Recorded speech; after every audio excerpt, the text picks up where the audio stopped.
Don Pakula here, and I get the pleasure to talk today to Robby Kempton from R&R. And you're going to want to know him too, because right now he's handling one of the biggest challenges that all of my clients face. It's recruiting. Robby, welcome. Glad to have you here. Thanks, Don. Good to be here.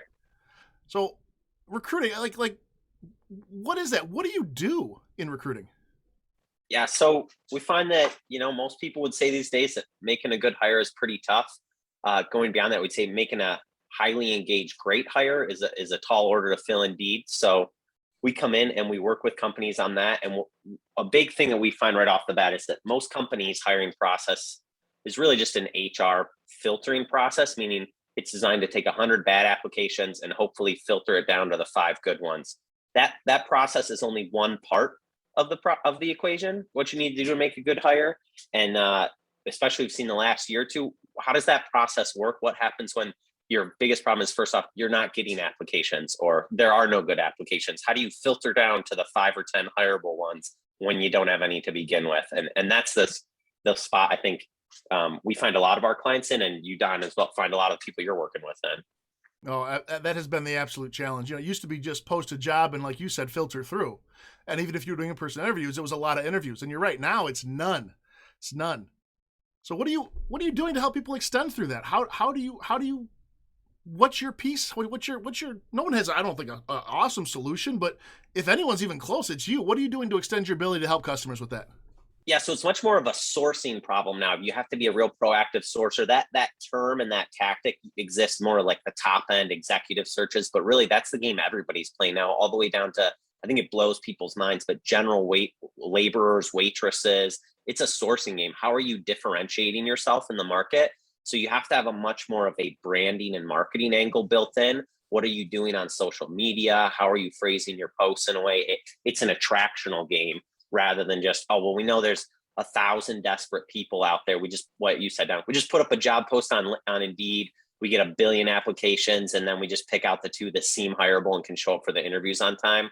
The labor market's totally different now. There's more, I think the numbers are, there's over 10 million open jobs, and there's only 3 million people on unemployment. So the supply and demand is completely inverted. What are you doing as a company to go out and differentiate yourself in a way that's actually going to attract talent and make people want to apply to work for you?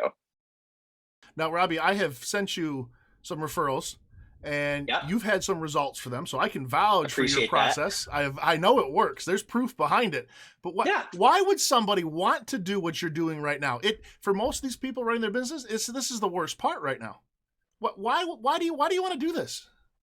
Oh man. Well, we love people. I love getting to help in this way. I think that people are often the greatest asset in a business and often the biggest barrier to growth. I've worked for a lot of small business entrepreneurs before we started doing this. Worked internally in a lot of small businesses that experienced a lot of growth. Doubling headcount, and oftentimes, um, if especially if the sales are there, if the demand is there, the customer base is there, you hear over and over. I hear small business owners, entrepreneurs say, man, if I could just get the bodies to do the work, if I had one more sales guy like this, or if I had one more project manager like this, or if I had one more engineer that could take on a project like this, I could do 20% more this year. And that's often the barrier that small businesses are up against. When you've got 10, 20, even 50 employees, it really is a headcount issue of that's what's holding you back. And in this current market, all the more so. So one, really passionate about helping small business owners overcome that barrier to growth. And then on the individual side, we love people. My wife would say, never met a stranger that wasn't a potential friend. And I think that's an exhausting experience for a lot of people out there. This idea of, all right, I got 20 applications on my desk, and my job today is to call every one of them and determine if there's any potential here, if they can even answer the phone, if they can show. I mean, there's that. And then all the way up to, it's nerve wracking trying to decide, in an hour-long conversation, is this somebody I want to work with for the next 3 years? Like it's a tough, it's more of a commitment than, committing to a customer. So it's a tall order to fill. And I think that having someone involved, a team of people involved who've made, dozens or even sometimes hundreds of hires in a similar industry, who knows the process, who does this day in and day out, who has a list of 25 interview questions that they've tested, and thousands of applicants.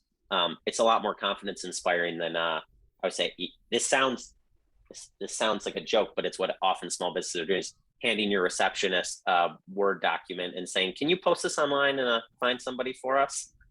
Well, you're absolutely right. And will you? Are you part of that process with them, or are you just sending them applicants? I mean, you just mentioned the interview process, the 25 tested questions. Is that something that they can take advantage of with you? Yeah, so we try to support pretty end to end from the very beginning, before even the minute you think you might have a need. We can come in, we can help you formulate a job description, kind of revise your org chart. Where would this person even fit in? Do some internal interviewing with the team that you're looking at hiring into. So we start as early as, I think I maybe need somebody in my business. You don't even know what that title is. We can start as early as there. Maybe you already have done that. You've got a job description. We can take that from there. We can go to market, source candidates, and then we do prefer to be very, again, we'll support our clients however they need, but our ideal process, we want to be very involved throughout the interviewing, doing all the phone screens. We're trying to take as much of the time burden off of you and your team as possible and put that on our team. Again, we're doing this all the time, day in, day out, 50 weeks of the year, so we can do this real efficiently. And we're going to take that all the way to the point of, we think we've got somebody great. Let's do some Zoom calls together. Let's meet up in person together, whatever that looks like. Help you with the interview process.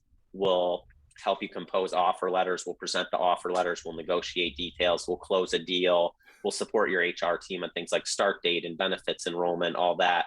And then we even offer onboarding support too. So once that candidate starts, we're going to be checking in with the hiring manager, the business owner, the HR director, the candidate, the new hire themselves.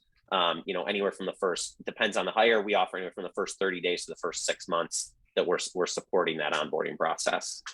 Robby, that's incredible. Now, do not answer this question. This is a rhetorical question. That has to cost a lot. But you nailed the piece that everybody, we call it capacity, right? When you look at your human capacity, if you had, what could you do? So really, this stuff, yes, it's going to cost money, but it won't cost you anything at all. This is an investment. Do not waste this man's time. If you're going to use him, reach out, take it seriously. Thanks, Don. How can they get a hold of you, Robby? My email is simple. It's just Robby@rnr.llc. Phone number, if you're on Don's website, get a hold of Don. LinkedIn's great. You can look us up on LinkedIn. We do have website and logo and stuff like that all in the works, or a newer business. So we've been in the recruiting space for about 5 years, but just started up R&R this year. So it's kind of startup mode right now. Awesome. 5 years in, really. What does it look like in 3 years, R&R? Well, we have some numbers. We'd like to make, let's say, I think our 3-year goal puts us at, we hope to make 150 high impact hires, not just 150 hires, but really hires that we look back on when we follow up 3, 6, 9 months with the business. They say, man, what you're talking about, Don, that person is unlocking the opportunity cost of this business. Since I hired them, there's a whole bunch of stuff I used to spend time on that I don't even think about anymore. That's what we really want to give small business owners, managers, executives, hiring people that will take the load off their plate. So we would like to make 150 of those hires in the next 3 years. I think we're at about 25 150 right a year in 3 years, or 150 a month? What do you mean? 100. We've got 25, I think, on the list right now that we would sign off as high impact hires from the first, 10, 11 months we've been doing this. Okay. I hope that 3 years from today, we've got 150 on that list of, well, Robby, people watching this, my students, people I work with all the time that I'm in my network, they need 25 people like now.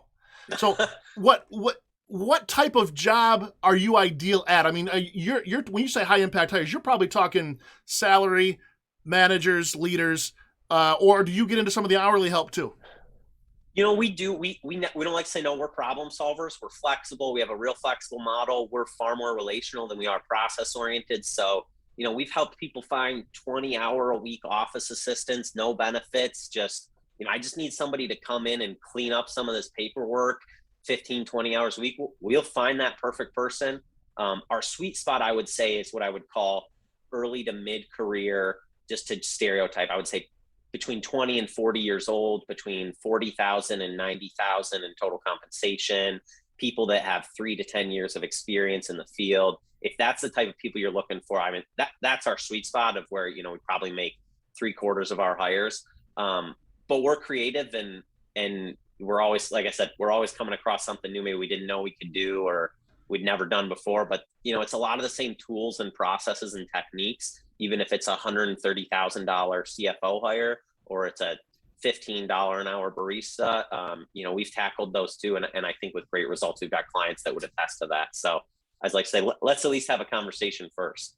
Yeah. And is that the best way we can help you, Robby? How can we help you hit that 3-year goal? Oh, thanks, Donna. That's a great question. Let's see how to help. Yeah, it's a networking game, right? So it's clients, it's people. It's just trying to know as many people, build as much of a presence. We're really working on. We're liking LinkedIn a lot. Trying to get just more active on LinkedIn and build that up, and maybe do some less stereotypical, just post a job on ZipRecruiter, Indeed, but also more word of mouth. People, we want to get to a point where when people see our name, they know that the companies we represent are great positions. It's not just a position that pays, but it's a position that is going to train you. It's going to give you opportunities to learn and grow. It's going to give you opportunities to advance your compensation.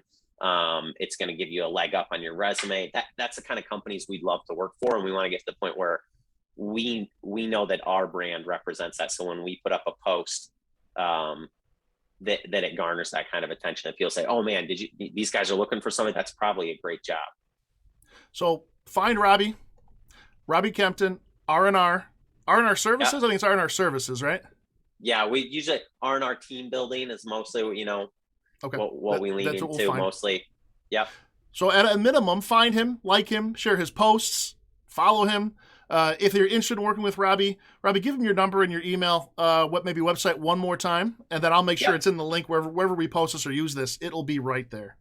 Thanks, Don. Yeah, best email for me is Robby. It's ROBBY @rnr.llc, and my phone number is 586-945-2196. Awesome, Rob. Well, I appreciate the time today. Thank you very much. I can speak that you've helped clients of mine personally with jobs that I didn't think you'd be able to find, and you found the right people. Everything from like you said, the part-time office help to the full-time, the hourly, the salary. I think that range is pretty large. I would tell you that even on the lower side of that range, everyone needs kind of bump that up a little bit. Give this man something to work with, please. But don't come to him wasting his time with a $12 an hour, $25,000 a year, 60-hour a week job. Bump those up a little bit. Get with the market. If you need help in that market, Robby, I'm sure you can give them some guidance on what you're seeing, and they can get the people into that organization to get that capacity up and build that culture with the right hires with Robby. Robby, I appreciate the time. Thank you very much. Take care. Thanks, Don. Good to be here. Talk to you soon.